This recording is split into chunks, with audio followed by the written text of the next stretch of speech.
Hi guys! Welcome to my vlog! Gara-gara na bitaw na guys, para ingnon ba? Charot. Bitaw nga akong i-content karon guys no kay tanawa. Daghan kay starfish. Muna da. Mayra gid ay nilupad mi dres kuan kanang loud naman ni dire dapit pero dili kay siya laom kung hunas. Sa Cordova ni guys niya akong ipakita ninyo karon kay amazing kayo kay as in grabe na naihas po aning starfish ra gyud. Grabe. Common na sa tuwa no kanang uban no kanang nadra kanang blue kanang gagmay kanang pila na ka klase dire oh. Blue 1 2 3 4 kani yung green ang ay klase na amaze ko guys sanawa. Ako ni ipaduol, ako ni ipakita ninyo ang iyang mga kanang basta na siyang lawas. Grabe, makaingon kag tunok-tunok ambot sakit guro. Sakit tanawon kay of course na tunok-tunok pero dili man siya hait. Normal ra. Samot nako kay ang kamot grabe ka. Grabe ka kanang kubalon. Bitaw guys, so tanawa.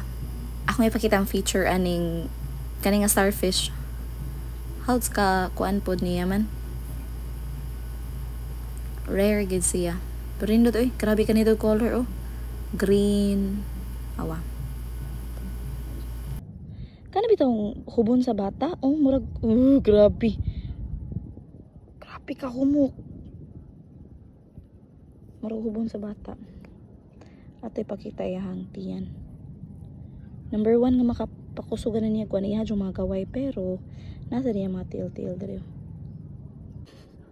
Kangilo ba ni mga higala mo magbitin pero makalingaw raman sad.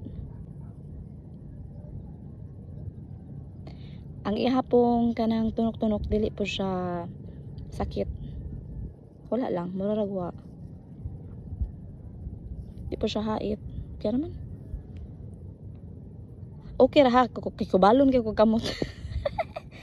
Why question? Kubalon jud ko kamot basig mao po na nakatungod. Pakita siya itong gaway. Uy, agoy. Murag Vitsenes. Murag si kanang Medusa. Char.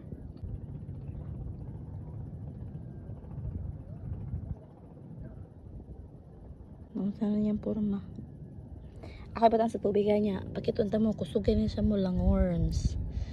Langorns. Oh, na. Nasa mo siya ka-active niya na siya sa tubig. Of course. Yan tiro